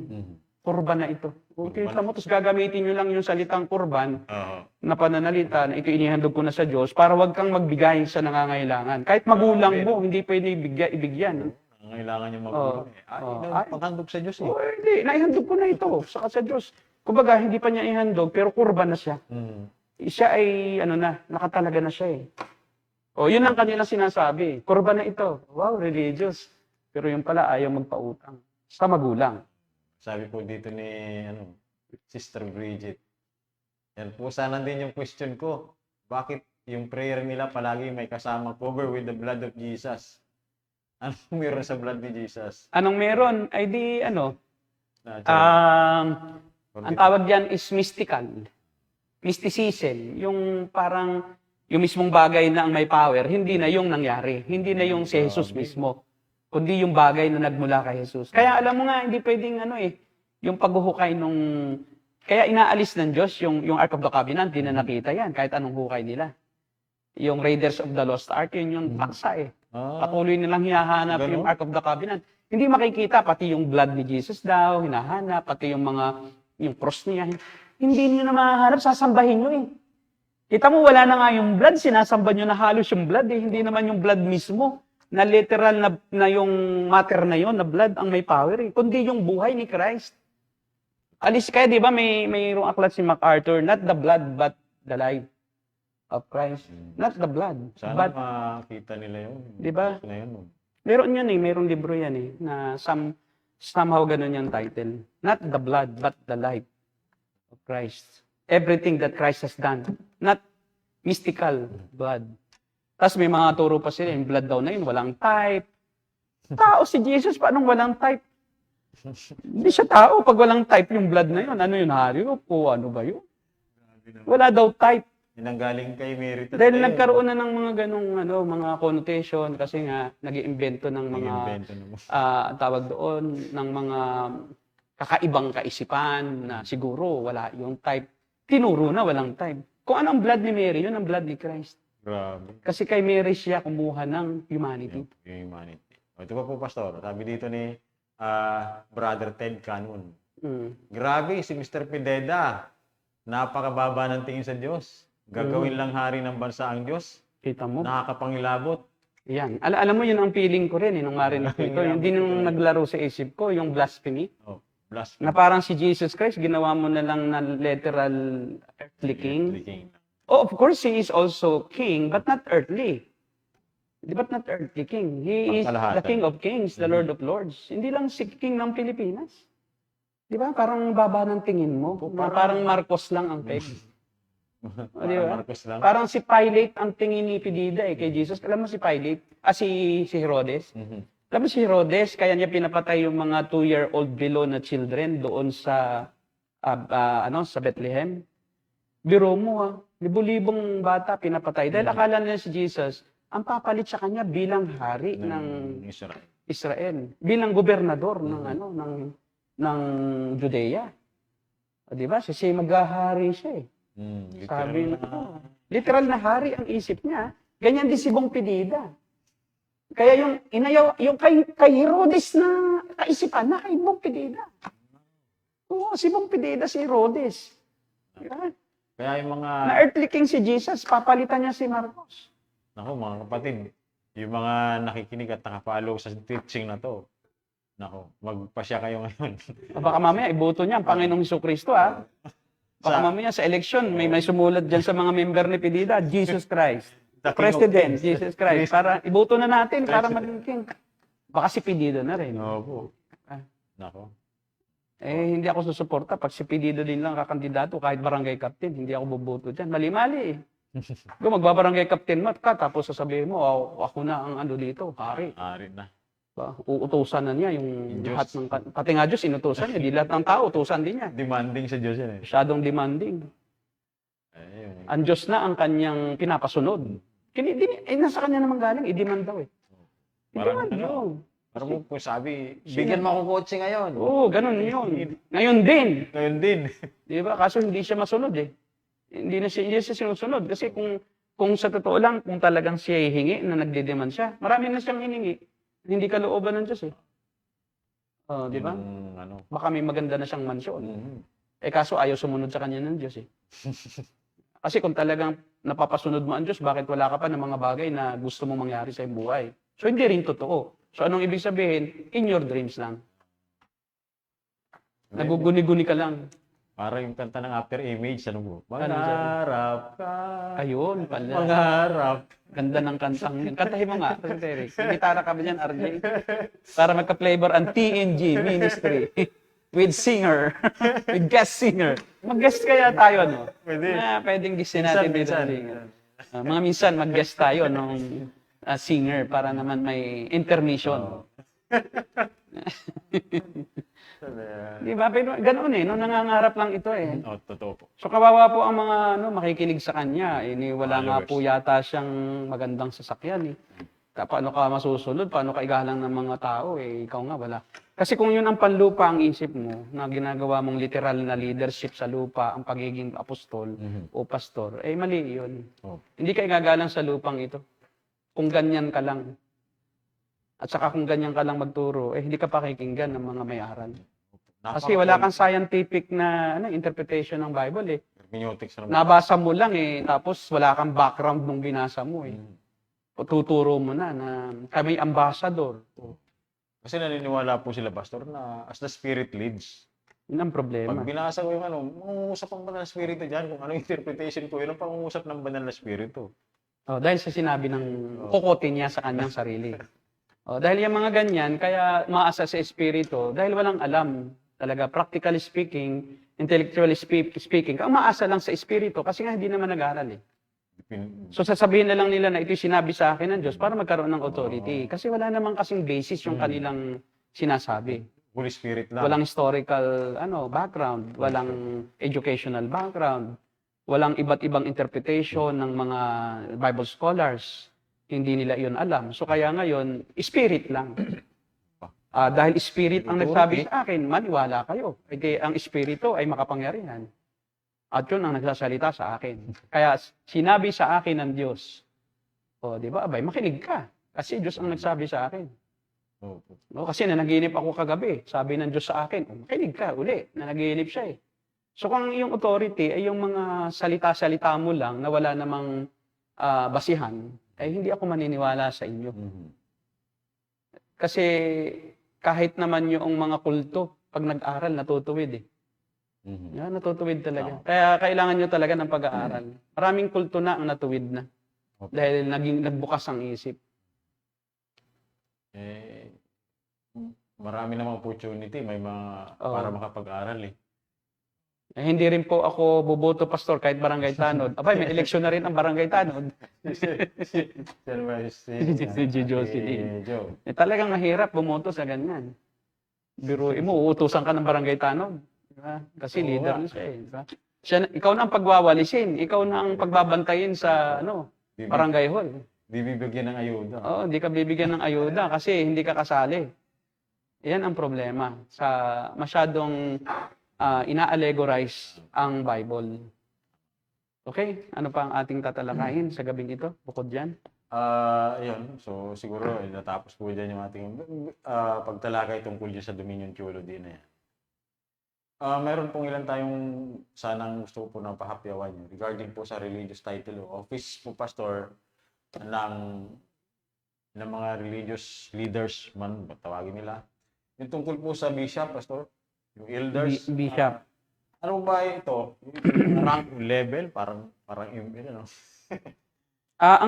Sadly, ang bishop kasi, biblically speaking kahit sila bishop, yung bishop ng Smyrna, sila Augustine, si Irenaeus, yung mga tunay na bishop sa church history. Hindi naman yun title eh. Trabaho yun eh. Kasi sila ay mga teachers na, sila yung mga leaders na ng mga churches na marami na silang parokya. Kumbaga sa Katoliko, may mga binabantayan na silang maraming mga churches na sila yung leaders sa church na yon. Kaya sila tinawag na bishop. Pero pastor din siya, kaya lang malaki yung kanyang responsibility.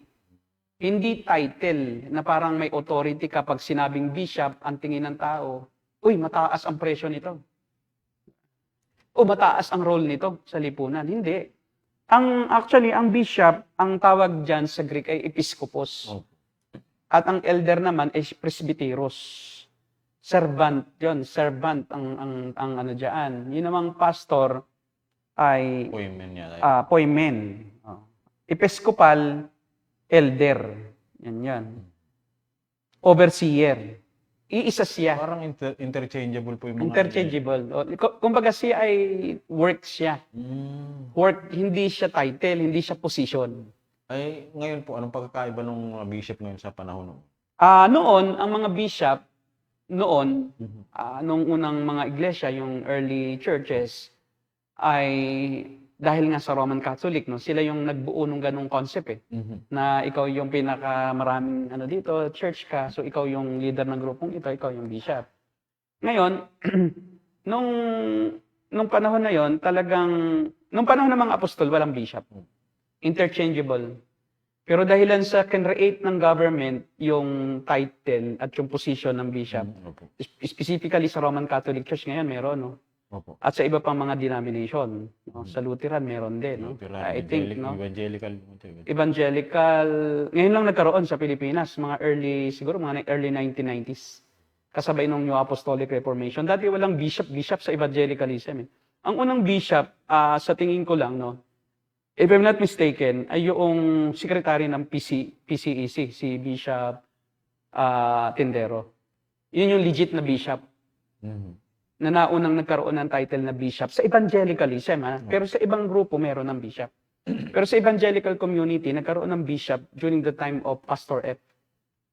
At marahil yung nag-ordain sa kanya ay naisip na gawin siyang bishop dahil marami na siyang churches na kumbaga nasasakupan, no? na pa-member. Siya PCEC is not a denomination. PCEC is council o konseho of evangelical churches. Na ang PCEC hindi lang naman evangelical kundi pati Pentecostal, may mga oneness na nga eh, may mga apostolic na member. So siya isamahan lang. Pero talagang ang bishop, kung ating uugatin, pastor din lang siya. So at saka elder din siya. Overseer, leader, poymen, yun lang ang bishop, ang ibig sabihin ng bishop, episkopos. Presbyteros, elder, interchangeable. Yung earliest church, simply referred to as elders, walang bishop. Yan ay nasa Acts chapter 20, verse 17. Ang sabi doon, pakibasa mo, walang bishop, no? Acts 20, nagkaroon lang ng bishop na magkaroon ng, ng influence ang society sa church. Ang nagbigay ng term ng bishop ay government. Roman government ang nagpa-umpisa ng word na bishop. Ng title at saka position na bishop. Pakibasa mo yung Acts 20:17. Mula sa Milito, pinatawag ni Pablo ang mga matatandang pinuno ng iglesia na nasa Epeso. Matatanda. Yun lang ang tawag. Sa Bible, wala kang mababasang bishop. Wala po. Elders. Elders lang, pastors. Mayroon po pastor sa obispo. Obis. Opo. Obis. Matabang po. Opo. Matabang po. Si si Winnie the Pooh. Obis po. Kasi obis siya eh. Kala ko po yung nangihingi ng pera na ano. Meron din. Yung obis, yung mataba na si Balyano. Ah. Kaya siya nang babalya kasi mataba siya. Ngayon ay nakausap daw niya si Archie de Villa, no? Pastor Archie de Villa, yun ang nagbigay sa atin ng statement ng JAL noong Philippine for Jesus movement. Opo. So nag-chat siya sa akin, Pastor, ito yung matagal na naming kinontra yung si Butyal. Dahil ang mangyayari diyan, pera-pera na lang. At ang sabi nga niya ay meron siyang hinihinga na kahit di niya hindi miyembro ng ibang church, pero tinatanggap niya ang bigay. Kasi meron nga daw siyang Melchizedek anointing at pagka daw malaki ang bigay, ang tawag o yung mayayaman at saka consistent magbigay, ang tawag ay sons of the house. Pagka hindi ka consistent ang bigay Ano daw po tawag? at kumukontra ka pa sa kanya, hindi ka son. Kasi hindi mo siya father. Kasi ang father daw sinusunod at sinusuportahan ng son. Ngayon ay tumutol ang PGM, ayan ay 1,400 churches. Ibig sabihin, maraming yung ibang church dyan, maraming pastor, may 3, 2, may 4. So, ibig sabihin, more or less, mga 1,500 pastors ang nagkaisa laban kay Butyal. No? At yan ay ating ipinost sa ating wall ng TNG.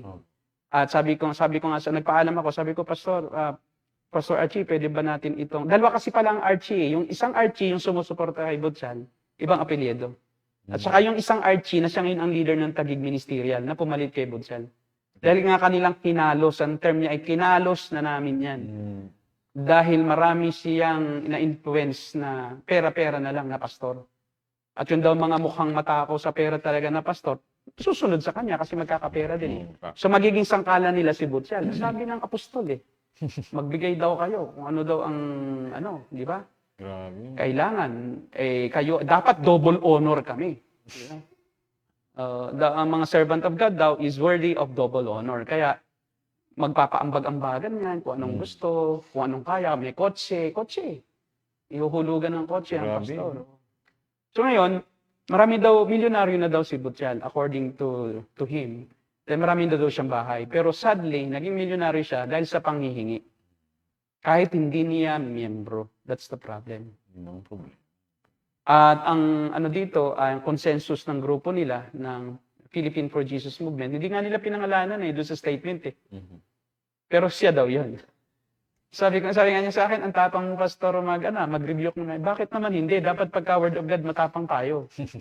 Di ba, wala namang duwag na pastor dapat pagkakatotohanan lang Bakit may kakaduwag yung nagsasabi ka ng salita ng Diyos? Dapat ba nasuyuin natin ang tao? Di ba? Para tayo para mag-gain? O dapat tayong magturo ng salita ng Diyos para mag-gain natin ang favor ng nagsugo sa atin? Kaya ba tayo naglilingkod? Sa tao ba o sa Diyos? Kaya mahirap talagang maglingkod, maging isang pastor na nangihingi ka, hindi ka tatapang. Kasi paano ka tatapang, hinihingan mo lang yung mga miyembro mo, ay kung may masabi kang masama, ay hindi nagbigay. Cut off ng support. Di ba? So kaya kailangan, ang pagsasalita mo, puro favor. Okay lang yan, sister. Okay lang yan, brother. As long as you give me tithes, it's okay. No problem with nasa me. kasalanan, okay lang. Okay lang. Kaya nga, hindi naman nila sinasaway ang kanilang grupo. Kita mo mga itiniligan niyang pastora, hindi niya inaral. Na yung palang isang pastora, may ganoon ginagawa. Yung pastora ding isa, di umayaw yung isa kasi nabulgar. Yung isang pastora, mayroon din palang pangit na history. Tapos yun ang problema. T-bird pa pala. O edi, kung tunay kang pastor, mananagot ka sa Diyos. Ang kanilang pananagutan kasi hindi ganoon, na mananagot sila para sa kanilang miyembro. Ang miyembro nila ang mananagot sa kanila. At sila ang magre-report sa Diyos. Baliktad Susumbong lang, susumbong. Oo, isusumbong daw ni Bong. Ni Bongbong, Bonggang. Parang, Yung mga miyembro niya, isusumbong niya sa Diyos. Sasabihin niya, ito si sister ko ganito. Ganito po siya. Grabe. Siya ngayon ang mediator between the members and the Lord Jesus Christ. grabe po. Siya ay libre. Libre siya Absuelto sa ba? scrutiny. Absuelto po. Absuelto. Dahil special siya. Wow. Sent out ones. Yun. Ambassadors sila. O, di ba? So, kaya nga, sila nagde-demand. Kasi special sila. Tama, sabi mo, spoiled nga Spoiled brat. Spoiled brat ni demonyo nga lang. Anak sila ng demonyo. Kasi ang Diyos hindi pwede may spoiled brat sa kanya. Oo. Papaluin ka niya. Diyos pa ang mag-spoiled ka? Hindi po pwede sa Diyos yun. O, Starbucks mo. Ay, thank you po, Ma'am Cha. Thank you po sa kape. Starbucks. Kape muna tayo. Okay, baka meron ba tayo dyan tanong? Okay. Ang bishop ngayon, binibili. Ano ang aking pruweba? I have two experience na. Una, nung ako pinagtuturo sa Manila Theological College. So may kapwa po ako professors na mga charismatic, Parang kilala Pentecostal charismatic. Kilala mo rin yun. So isang araw, ako po'y pinagyabangan. Ba? Sabi sa akin, malaki na ang aking labgit. Bakit? Bishop na ako eh. Pagka pala bishop, mahal. Magkano na ba ang minimum pag bishop? 5,000 na. Hindi pwede. Pero pag ikaw ang nag-invite sa akin, porsyentuhan, sabi sa akin. Kasi kung wala ka pang pera ngayon, pero pag nag-preach ako sa'yo, dadami ang iyong tithes and offerings, kaya kong paramihin. Pero may porsyento ako, kahit 10%. Di ba? Pag salitain mo lang ako, so dadami ang tithes. Mamumorsyento na lang siya kasi wala daw akong 5,000 eh. Oo. So pwedeng sobra siyang 5,000 kasi kung Oo. halimbawa mapaimin niya ng mapaimin, mapatimbuang niya, tapos nakuha niya ang mga relo. Ganon siya eh. May ginawa siyang ganon dito eh. Oh, meron siyang ginawa. Mga high school student na hindi Kristiyano. Grabe ha? Oo. Ginawa niya. Pinagsacrificial offering niya. So, di iyakan kasi magaling magdrama sa preaching. Dadramahan ka niya, kaya napakahalaga sa Diyos. Gaya ng papel na ito na pera, yuyukusin yan. Tapos yun daw ang ginamit eh. Tapos ito bang papel na ito? Pera pa ba ito kahit yukos na? Opo. O kung ang perang ito aking yukusin, tapos tapak-tapakan ko, pulutin ko, pera pa din ba? Mahalaga. Opo. Ganon din kayo sa Diyos. Kahit anong buhay nyo. Kahit kayo nagloko sa magulang nyo. Kahit kayo ay nagbubulak-bukol. Kahit naglalakwat sa kayo. Mahal na mahal pa rin kayo ng Diyos. Hindi nababago ang inyong halaga. Tapos di pag nag-iiyak ka na, may music na, tithes and offering, sacrificial giving. Bigay natin ang ating the best para sa Panginoon. Hanggang sa pati daw relo, binigay pati cellphone. Ito na ang problema. Nadala lang kasi ng emosyon, di naman mananampalataya. Ngayon. Abi, kinabukasan, nandyan ang mga magulang, binabawi. Pinuntahan mong opisina. Pinuntahan, hinahanap yung mga cellphones, yung mga gadgets, yung mga relo. Hindi makakasuhan pa na nagnakaw. Untik na makasuhan. Nakiusap na lang yung registrar na ibabalik na lang po. Yung iba'y nawala na. Mhm. Nabili. Siguro, kinuha na. Benta. Iyakan. Ganyan po ang mga false teachers. Binebenta. Ito po yun ang nag-alok sa akin. Sabi niya sa akin, Pastor, marami po siyang mga binintahan, hindi pa noon uso yung yung USB, puro pa lang yung CD, yung burning room. Di may dala-dala yung CD. Sabi niya, Pastor, bumili ka naman sa akin ng CD. Sabi ko, bakit? Para gawin mo ito pag prayer meeting. Collection ito ng mga Christian songs. Pagka nagpi-prayer meeting na, para hindi sila mainip, patugtugin mo. Mag-iiyakan yan. Imamanipulate yung... Sabi ko, hindi, Pastor, hindi po ako nagaganyan. Pag prayer meeting, hindi ako nagpapatugtog. Kasi baka mamaya mag-iyakan lang, wala namang alam kung ano sinasabi. Hindi po nagbenta. Hindi nabenta. So, dami siyang inaalok sa akin. Hanggang ito nang inalok na sa akin. Isang araw, lumakas na ang loob. Alam niya kasi hindi ako pwede ng mga drama-drama eh. Sabi niya, Pastor, ganito. Kami bumuo ng ordaining council. Tapos kulang kami. Gusto mo sumama? Ano ba yung ordaining council? Gagawa tayo ng mga reverend sa bishop. Pastor, paano? Paano gagawa? Hindi, marami, Pastor, gustong magka-title lang. Willing yan magbayad. 20,000, 25,000. So, gagawin natin. Papatungan pa natin. Marami na tayo eh. O pag sumama ka, di 5 na.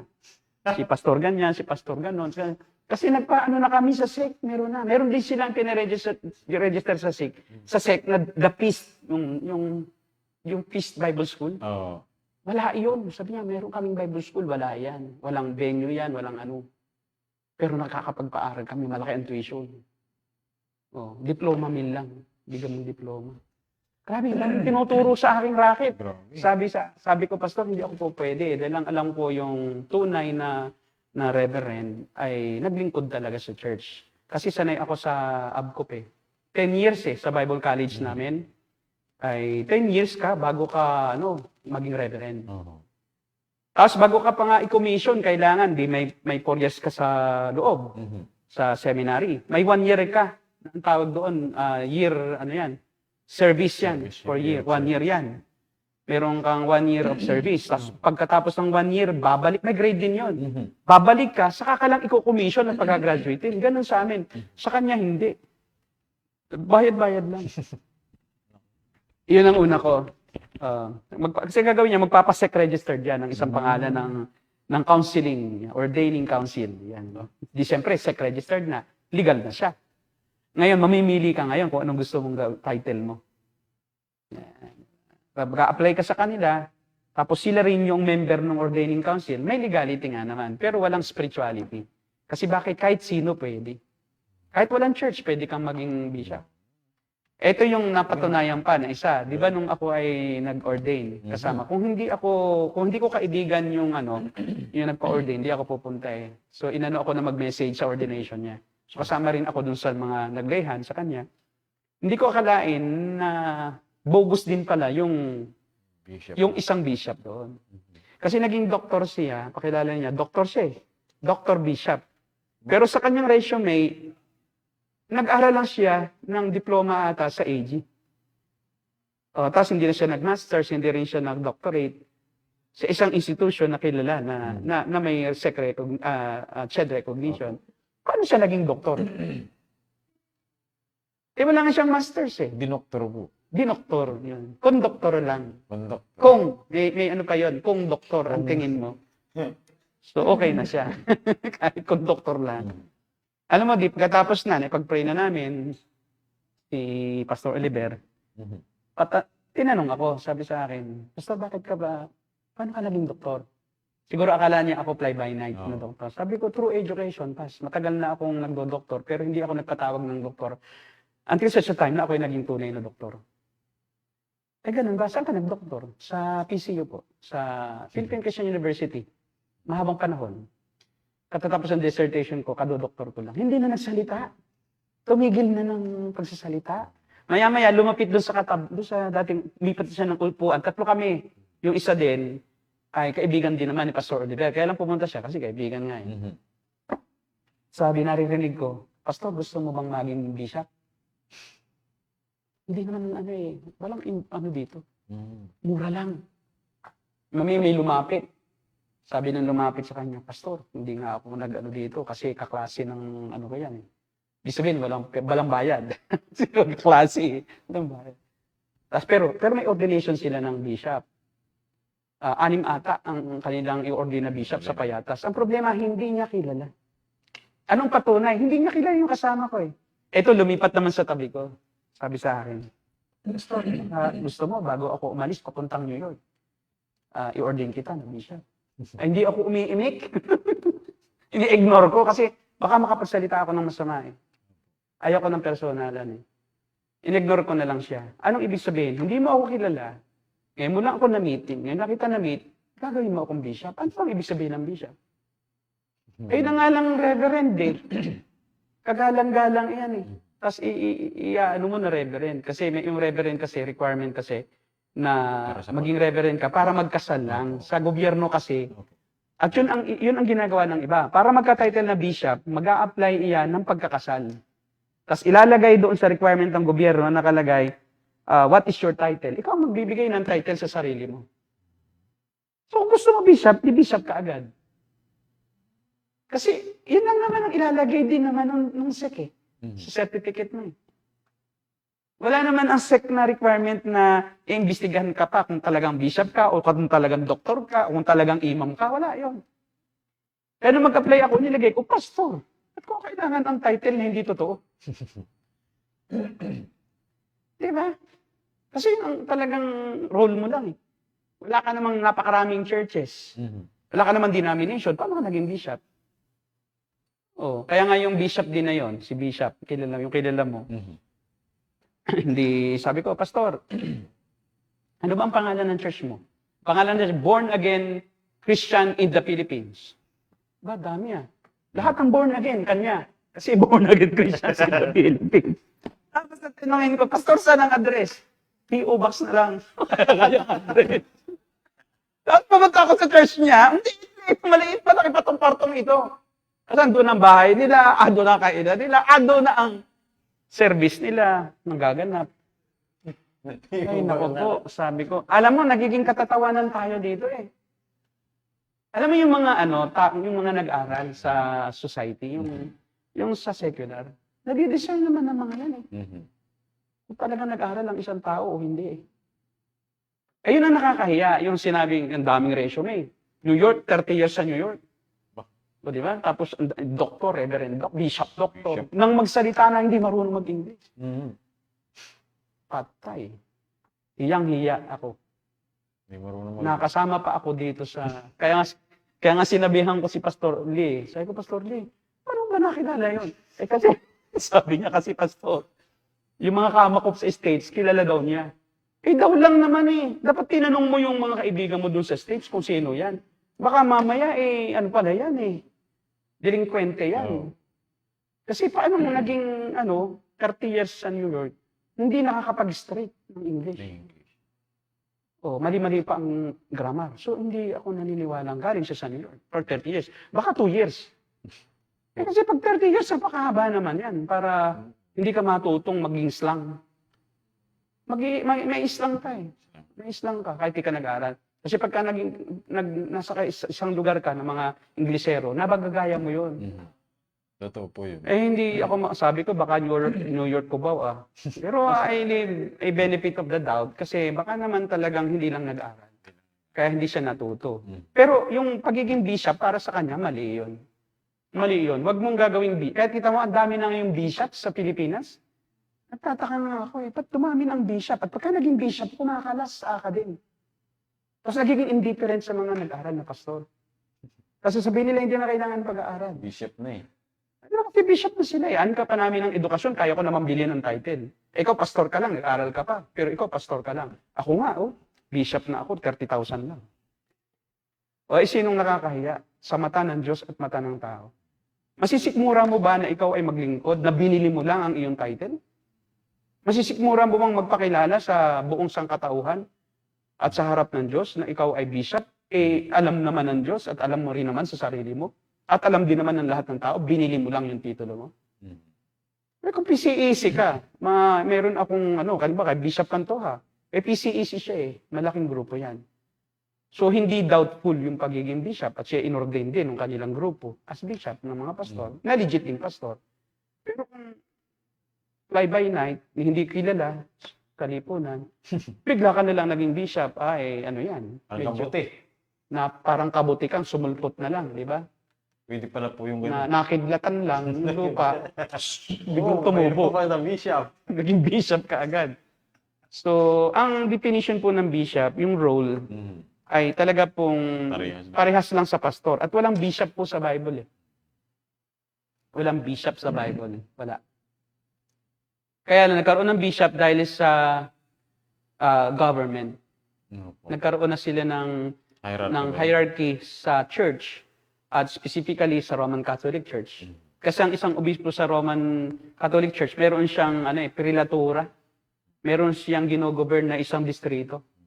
Ayon sa kanilang pamantayan, sa kanilang pagkakabukod-bukod. Din ba? Infanta Quezon, Real Nacar, isang district. May bishop yan. Dati si Julio Xavier Labayen.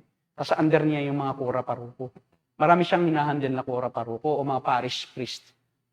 Pari ng mga parishes, yung mga simbahan.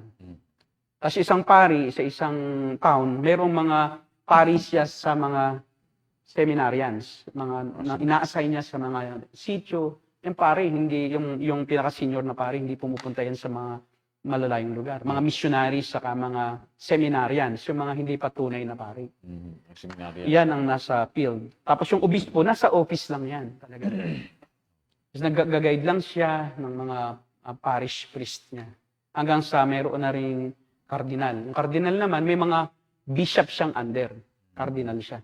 Mataas. Tapos yung cardinal, yun ang nagiging pope, candidate for pope papacy. By the way, si Martin Luther ay cardinal sa Germany. So, pwede na siyang mandidato sa pagkapapa kung nagpursige siya. Pero balas siya sa Roman Catholic Church. I don't know kung hanggang ngayon ina-exercise din ng Lutherans yung bishops. Pero ang alam ko, sa UMC meron na rin. United Methodist Church. Meron din sila. Parang meron. Matagal na rin. Yan ang pinakamatagal ng meron pala. Kasi yan ay matagal na. Sa US kasi yan No po. US nag-umpisa. Ang Pilipinas ay UCCP din ang pinag-umpisahan. Wala pa noong Pentecostal, wala pa Evangelical. UCCP po. OMF, missionaries, yung dating China Inland Mission, yung CIM, Baptist. yun ang pinagmulan ng mga ABCOP. Hindi, ang Baptist ay bukod pa rin. Bukod. Pero mga missionaries, yung Baptist din na pumunta. Independent kasi ang mga Baptist. So yan ang mga nauna, Baptist, United Methodist, at saka mga Wesleyan, at saka kaya sa kanila yung Wesleyan University, at saka yung may isa pang, hindi, mayroong isa sa Mindanao na malaking, maganda ring, may John Wesley, si Charles Wesley, yung isa. Methodist kay John Wesley. Yung kapatid naman yung isa, yung Wesleyan kay Charles Wesley. Well, anyway, yan po ang ating episode ngayong gabi. At nawa po, narinig nyo naman yung mga mismong katuruan ni Wilbert Butchal na ipinasa niya sa kanyang mga pastor, mga leaders, coordinators, at isa doon si isa si Bong Pidida. Hindi ko pa siya nakita personally. Sana nakita ko siya noong mag-meeting sa Quezon. Kasi hindi daw siya dumalo dahil bakit daw may kasamang pastor. Samantalang yung isa daw meeting nila na una, hindi din daw alam, nakasama si Pastor Bong Butchal. Pero dumalo sila. Ngayon, noong wala na si Bong Butchal, gustong i-dissolve ang meeting. Gustong i-postpone ang meeting. Bong Pineda po, hindi mo. Ni Bong Pineda. Pineda. Hindi Pineda, no? Si Bong Pineda, yun yung sa wedding, di ba? Yun noon, yung Bong Pineda, yung sa wedding. Pidida pala, Pidida. Pineda po, Pineda. Yun. So yun po, magandang gabi. At Pastor Derek, dito na tayo muna magtapos sa ating episode ngayong gabi. Magandang gabi po. Paalam na tayo. Maraming Magandang salamat gabi po po. kay Pastor Ramil. Maraming salamat. At ito po muli ang The Narrow Gate. Gandang gabi. Ministry. Hanggang sa muli.